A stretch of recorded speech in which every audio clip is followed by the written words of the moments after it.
Guys, it's Chris Craft here, and I'd like to make a video about a topic that I've been seeing recently about whether or not something can be defined as a game or it can be defined as a movie. And I'd like to say my opinion because it's a simple explanation for the confusion and an easy way to make sense of it without over defining things or confusing the point. So, how can we decide whether something is a movie or a game, or find some nuance in the situation? Let's start with a simple question. What defines a movie or a show?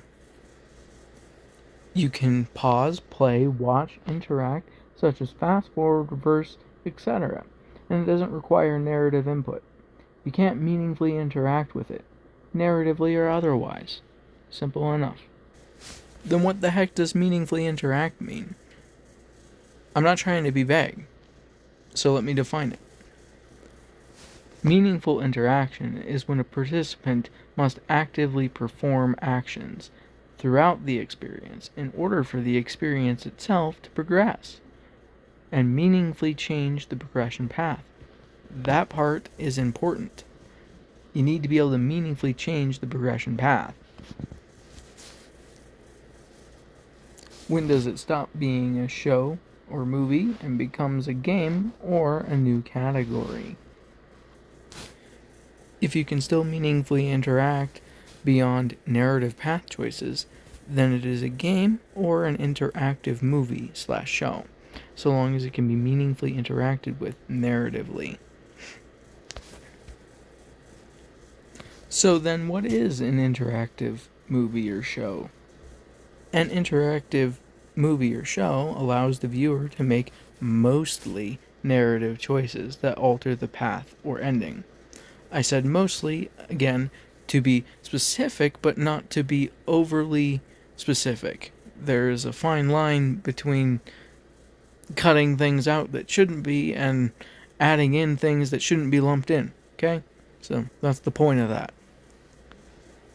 The question that ultimately really remains is, can it be narratively interacted with? If you can, then it's an interactive movie or a game.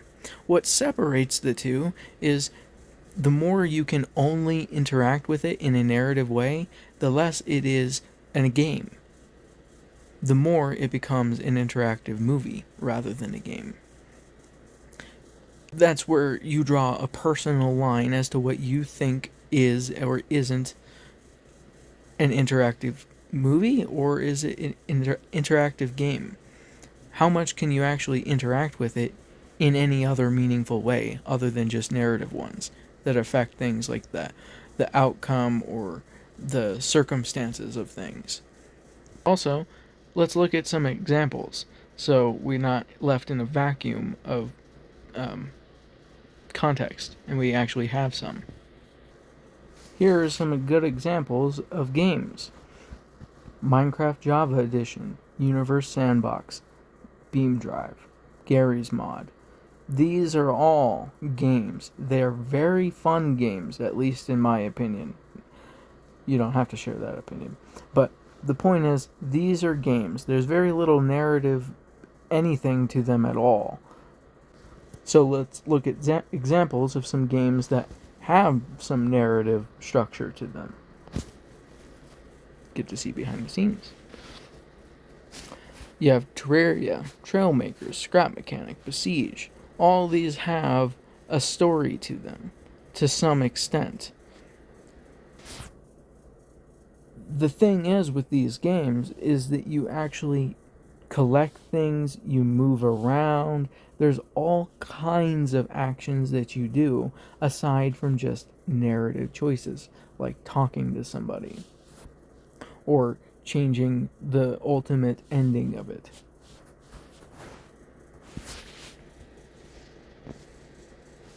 Then over here, you have Telltale's The Walking Dead, which is still a game. It's a highly narrative-driven game, but it is still a game.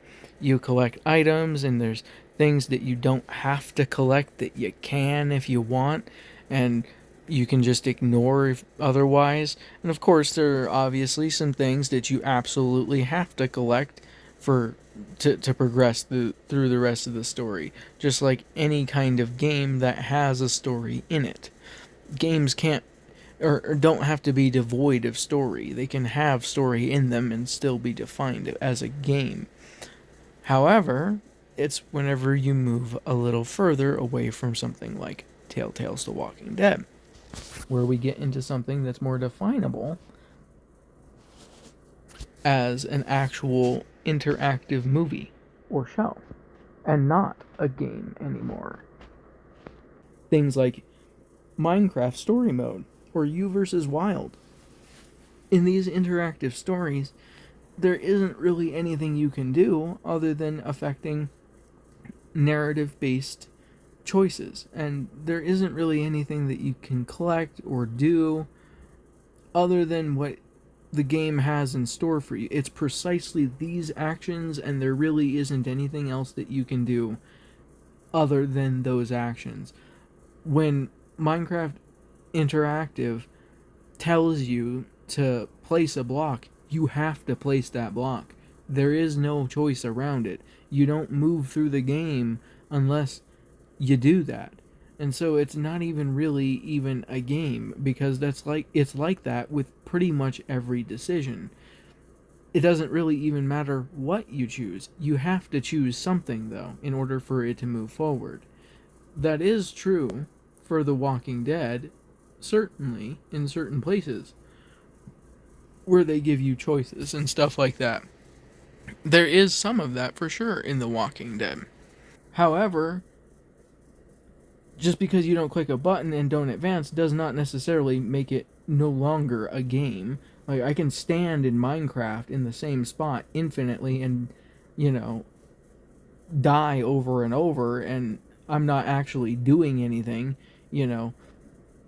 So that doesn't make Minecraft not a game. That just means that I'm maybe not playing the game actively. You could say that as much. But you can't say that Minecraft isn't a game simply because I stood in one spot. You could say I never played the game, I just stood in one spot. But it is a game, though. Minecraft Story, however, there is no just standing in a single spot, really. You're always standing in a single spot. You're always just watching the screen move to the next thing, clicking a button when it tells you to click a button. And if you don't click that button, nothing happens. But that's not playing a game. That's playing an interactive story, maybe. But these are interactive stories. It's on Netflix for a reason. Okay? There's a reason why it's called interactive, and they don't just call it Minecraft. Because if you put Minecraft on Netflix, for one, it wouldn't fit. You know, you can't put actual Minecraft up here on Netflix. It's just too big of a game to fit on there. The best that you can do is reduce it down to something that you can't even really call a game anymore, and is really just an interactive story.